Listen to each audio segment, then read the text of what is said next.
Hello, how are we feeling? All right.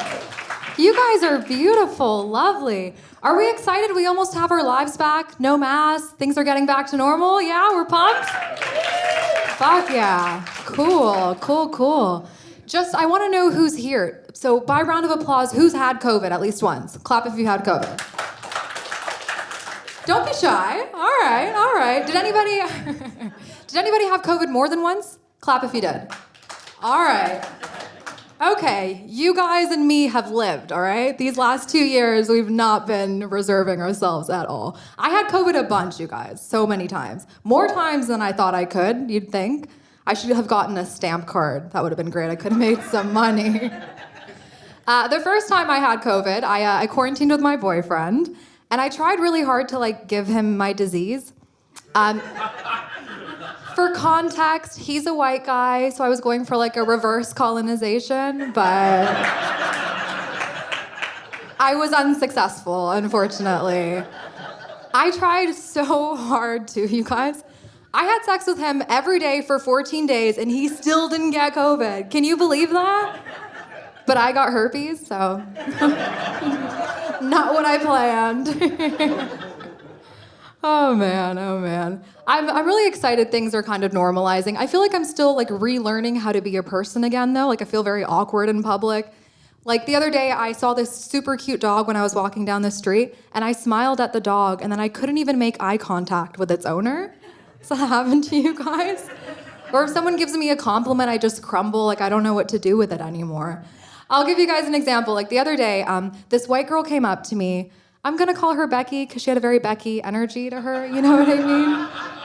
So, you guys have met a couple Beckys in your time, I take it. So, Becky comes up to me and she was like, oh my God, I love your eyebrows, which is actually super nice, right? But she didn't know how to stop talking at the compliment. She had to keep going.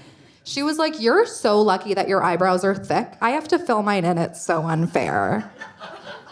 I lost it on her, you guys. I was like, I'm sorry, you want to talk about fair, Becky? At least when you came into this world, you had 2 eyebrows, okay? I was born with 1, so. You know what, I'm sorry, that's not totally true. I did have a second eyebrow, it was right here above my lip, so. You think that was fair, Becky? Fuck you. I got triggered, you guys. I don't know what else to say about it. No, it's crazy times, you guys. You can maybe guess I'm an immigrant. Yeah, came here all the way from California. People always ask me what I'm doing here. It's a valid question. I just thought it might be better to come be depressed in the rain instead of being depressed in the sun, you know? At least I fit in here. But it's interesting, being multicultural, because technically I'm American-Canadian, which basically just means that, yeah, I might shoot you, but I'll say sorry after, right? I grew up with a teacher in the house. My dad taught 5th grade, so he was always in lecture mode. So I'm always kind of attracting guys into my life who mansplain things to me. I don't know. It's just kind of how the cookie crumbled. But when I was very young, I didn't ever get teased because everyone knew my dad at my elementary school, so people left me alone. But when I got to middle school, suddenly I was fair game. Coincidentally, that's also when my unibrow and mustache came in nice and thick. It's funny how that happened, just on time. I remember this one day I got to school and this guy was elbowing his friend and pointed at me and was like, dude, milk mustache.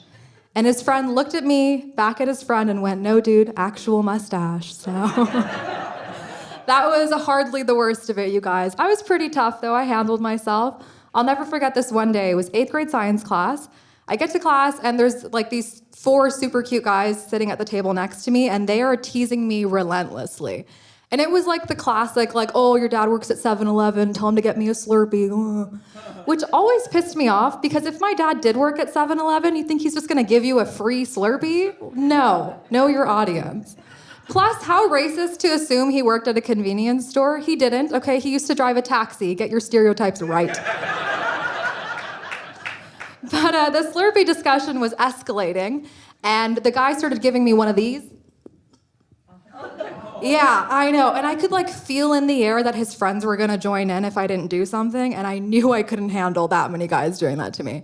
So what I did was I picked up my textbook, probably like 3-4 pounds, and I chucked it at his head. I missed. I got him in the chest, but knocked the wind out of him. So suddenly, thank you. You don't have to. Suddenly, everyone was turning around and laughing at him, and he did not handle it well, you guys. He started swearing at me. He was like, "Fuck you, I'm gonna tell the teacher what you just did." So I looked at him dead in the eye and went, "Go ahead and tell our teacher, Mr. Singh, why I threw the book."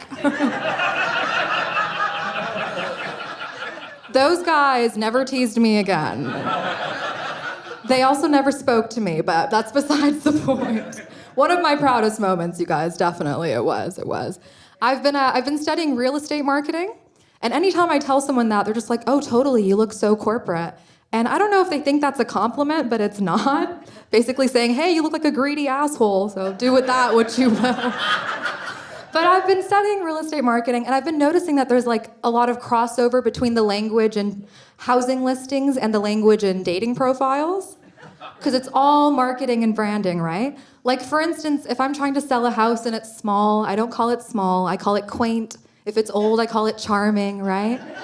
And if it's haunted, I just say it has character, right? And it's the same for dating apps. Like if you see a guy's profile and he calls himself open-minded, it means he's in an open relationship, right? The girl may or may not know. If you see a girl's profile and she calls herself adventurous, it means she has HPV, okay? Trust me. And if you see a guy's profile and he calls himself down to earth, it means he's either 5'3" or homeless, okay? I do not make the rules. Just to see what we have going on tonight. Has anybody used a dating app before? 3 people and a lot of liars. Okay, good to know who's here tonight. One of those brave souls who told me you used it. Was it Tinder, Bumble, Plenty of Pussy? Which dating app? The last one. The last one?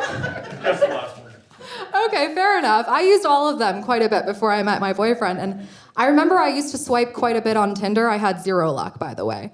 But at the time that I was using it, every single guy had the same bio. Maybe one of the ladies can confirm if that's still the case. Every single guy. They were just like, "I'm 6'2", since that's all you bitches care about anyway, right? Take it easy, Doug, who hurt you? I always felt like it would improve a lot of guys' matches if they would get a girl to look over their profile before posting it. I don't know why no one ever thought of that, because I remember my biggest issue was seeing guys with selfies from the worst angles. There was always spelling errors. There's always a fish for some reason on their profiles. What was that about? That used to irritate me so much. Like, I would understand if like Tinder was where you would go to find other guys for your next camping trip. Then that fish makes some sense, but I don't know any girls that were looking for a guy that's sunburnt and smells like trout. Like, I've just never seen that. Oh man, but I Googled it. I wanted to find out what the fuck the fish was about, so I checked. And it turns out that guys post the fish to show that they can provide for women. Isn't that ridiculous? We're in Vancouver. Half us bitches are vegan, all right? Fuck yo fish. I used to get some pretty wild openers on Tinder when I was using it. So crazy, actually, that I saved a couple to share with you guys tonight. If you're interested, do you guys want to hear some of the openers I was getting? All right, good, because you're gonna, so I'm glad you're on board. Okay, here we go. How weird is it that I have this open? Okay, so here's one from John. It says, "You're making me hard." No hi, no hello, how are you? This one says, "You ever been with a black guy before?" Side-eye emoji. Which is weird because he's Asian, so I don't know what he was proposing, you guys, but I'm in. No. Okay, I'll read you guys one more. This one says, "Hey, yo, let's see that dick already." Oh, fuck, I sent that. Okay, it's a risky little game, that is. Oh, you guys are fun. Something that's cool is my boyfriend is also a performer, so we get to do shows together all the time, and that's a lot of fun. But I also find myself in a lot of uncomfortable situations where after the show, I have to watch him get hit on by girls and by guys. And to be honest with you all, when the girls hit on him, I don't really care. But when guys hit on him, I get very jealous.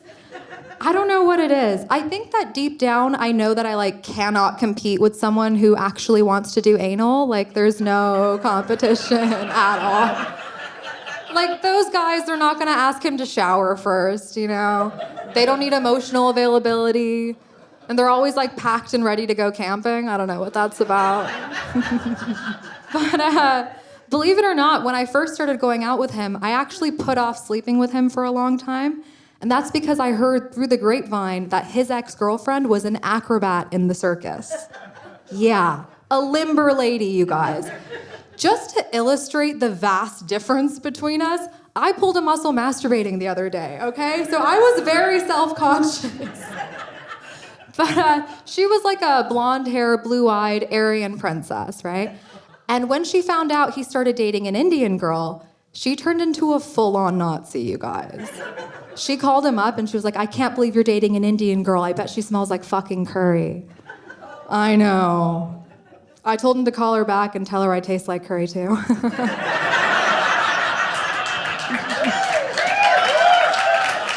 Oh man.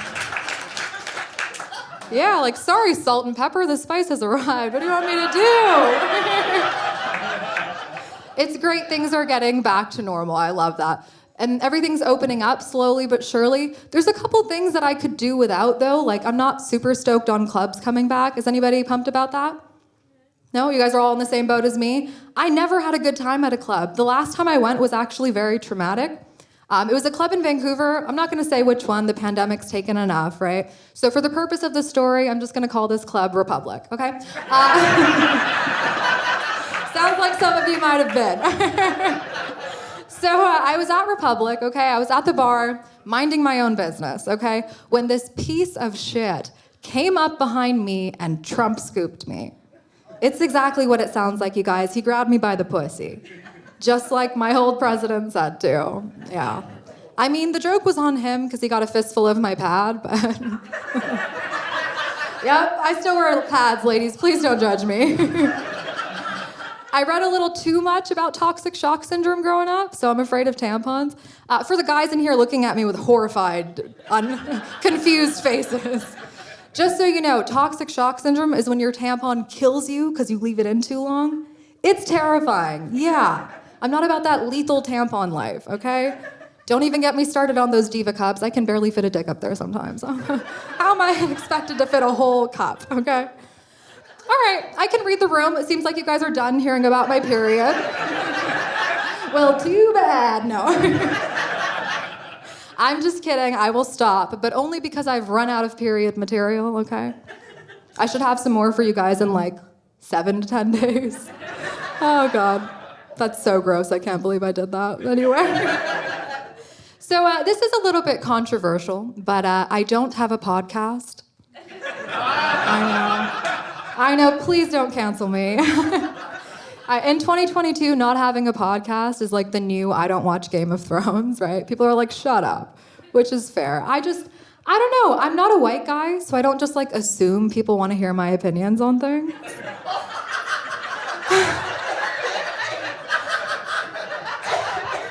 My white boyfriend hates when I say that. It's all he talks about on his podcast, so...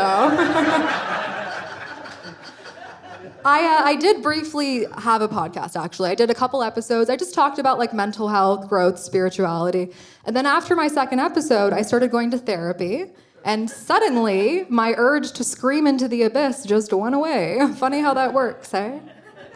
But I'm really into self-help books. I read a lot of those. Does anybody else like pretending to change and grow? Couple of us. I love reading self-help books because I can waste 2 hours reading and feel like I'm doing myself this great service. And then the next day I read the same pages over because I was high the first time, but that might be a little too niche, but I identify as California sober, which basically means that I don't drink alcohol, but I smoke a lot of weed and I look down on people who drink. Like my boyfriend, for instance, he's always teasing me because I call myself sober, and he's like, "You're not fucking sober. You're always high," which fine. But something to know about him is my boyfriend had a really bad fall a couple years ago from a big height, so he had like a traumatic brain injury. So he's occasionally a bit slow. He's not like, how do I say this? He's not like severely mentally compromised, but he's like a little bit slow occasionally. Like response time is slow, memory is kind of poor, much like myself when I'm stoned. So we're actually like a really good match. But he's trying to get me to like stop smoking weed. He's like, "You're like frying your brain, right?" And I was like, "Listen, if you get to be brain damaged, I should get to be stoned once in a while. I think it's only fair." Wow, are you guys all dating my boyfriend? You seem very protective of him. He's fine. He's fine, I love him, okay? Despite all that, he's actually like an immense overachiever. And it's great because I thought that like attaching myself to an overachiever was a really good move. I thought it would motivate me to achieve more, but it has not. So instead, I've just been like casually sabotaging him so that there's less of a gap between what he achieves and what I do. I know, I'm the worst, you guys. For example, like he was feeling really good about his body, right? So I just started poking holes in that, and I was like, "Oh, you're looking a little scrawny. If you hit the gym, do you even lift?" Long story short, he is now on steroids. And just so the ladies in here know this, if your man takes steroids, you don't have to take birth control because his sperm is like ineffective. I don't know if we knew that. I thought that instead of worrying about whether or not I can have an abortion, I just think outside the box and not ever have to deal with that. Okay, I really thought a lot more girls would be on board with my progressive male birth control, but I guess I'm the only feminist in the room tonight. Oh man, you guys are fun. What else? I'm a mouth breather. Thank you, hold the applause. I can't breathe through my nose no matter how hard I try.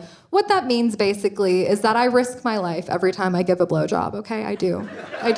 They're very stop and go, but that's fucking patriotism, okay? Have you ever tried to give a blowjob while you were congested? I'm so sorry for looking right at you. Have you ever tried to I'll tell you, if you're congested or a mouth breather like myself, giving a blowjob is like dancing with the devil, okay? I can get like 30 seconds before I feel like I'm gonna pass out.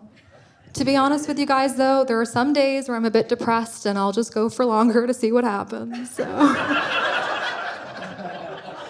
You guys, if I died for the dick, they would bury me as a hero, okay? Like, there's no way they wouldn't. I almost kind of want to do it just for the clout, you know? Like, there's no way that wouldn't make the paper. Are you kidding me? I can see the headline. It's just like, "Curry Muncher drowns in man's cum." Pretty sure that's my legacy, you guys. I am. Oh, God. How else can I alienate you guys? All right.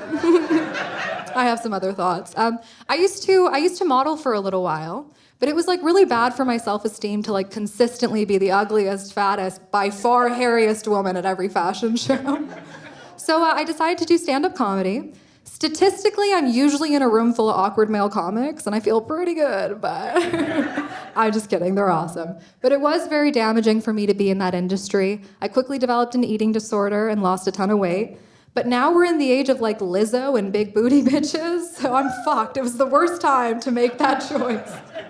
Anyway, the reason that I thought it'd be good to talk about eating disorders is because I feel like as a society, we're starting to entertain more discussions about depression and anxiety. These things are validated and talked about, you know? But no one really gives a shit about people with eating disorders yet, you know? People are like, "Your biggest problem is food, eat a dick," right? And I get it, I will eat a dick. And then throw up right after. Not quite ready for those, hey? Fair enough. You guys, I have to get serious for 1 second, you know? As a comedian, I really don't get offended very often, but there is this one slur that people keep referring to me as, and it makes me sick to my stomach every time I hear it. Can't even believe I'm gonna say it. All right, people keep calling me a woman of color. Am I crazy? I hate the term. I think it's sexist and racist at the same time. I really do. Because if you think about it for 1 second, like, I don't meet a white woman and refer to them as a woman of no pigment, you know? Or a lady of nothing. Do you hear that? It's weird, okay? It really is. It's not even like an efficient way to describe someone, woman of color. That's 3 words, okay? I can describe myself less offensively in 1 word, you guys. I'm a cunt, okay? I did this interview for someone's blog, and the interviewer asked me, she was like, Alisha, as a woman of color, do you feel underrepresented in comedy? So I had to go, let me stop you there, okay? I don't identify as a woman of color. But as a cunt, I feel very well represented in comedy, you guys. We're definitely the majority. It's gonna stay that way for a long time, God willing, of course. Oh, man. When my parents first found out that I was dating a white guy, they were like shocked, surprised, disappointed, which I thought was weird because I was raised in such a whitewashed environment, you know, basically Becky and brown face, you know. People always called me a coconut growing up. You guys heard that term? Yeah, it means I'm brown on the outside with a white guy inside me. Exactly. You guessed it. My boyfriends heard me tell that joke, and you guys, this is how I knew he was the one, okay?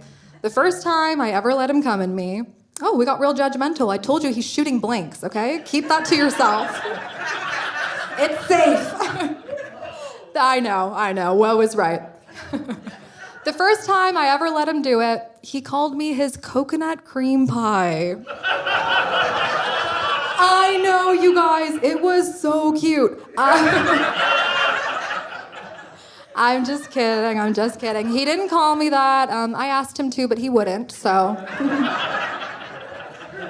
Just revealing a lot about myself up here, man. Oh, God. But, thank you. Delayed, but I will take it. I've been actually preparing to introduce my boyfriend to my very Indian dad for the first time. I've never done anything like that before, so I'm like super nervous. So to prepare for it, I've been like immersing my boyfriend into our culture slowly, right? So we've been going out for Indian food at least twice a week, listening to lots of Indian music. He's really getting the hang of it, you guys. Yesterday, he beat the shit out of me. And you guys, my dad's gonna love him. They already have so much in common. I really like telling that joke because the cool people laugh. That's you. And the Karens freak out, you guys. I feel like it's important to note that nowadays, Karen is no longer exclusive to middle-aged white lady. It's an energy as well. Any race, any gender can be a Karen. So to any Karens in here who got offended at my family history, that's my culture. Show some fucking respect. Oh, man. I don't even know why I'm nervous to introduce them, because it really can't go worse than when I met my boyfriend's parents for the first time. They're really nice people, you guys, but very religious folks. So, like, immediately when I met his mom, one of the first things she said to me was, I hope you guys are saving yourselves for Jesus. And you've heard everything I said so far. So I was like, I'm sorry, what? Saving myself for Jesus? Why? Of all the religious figures, I don't know. I just think he's a little subpar, you guys. Like, I'd consider saving myself for Buddha, right? His tummy's lucky, he's got a little more cushion for the pushing, right? Jesus is so ripped and thin, it would just bring up my body dysmorphia. No one wants that. But this is what I said to the most Christian woman I'd ever met. I said, listen, if I was gonna save myself for any god, it wouldn't be Jesus, it would be Ganesh. Does anybody know Ganesh? Couple of us, couple nods. I'm seeing a sea of white people. Okay. For those of you who don't know Ganesh, he's the Hindu god with the elephant tusk and 4 arms. 4 arms, ladies, think about that one. That is twice the pleasure that Jesus could provide, okay? Jesus only had 2 arms, you guys, and from what I recall, those arms were occupied. Ooh, went there too, you guys. Once again, those of you who laughed are awesome. Those of you who didn't laugh, you're actually disrespecting my religion. So you should be ashamed of yourself. You guys, that actually is my time. But thank you so much for coming out tonight. You've been a stellar audience. It's been amazing.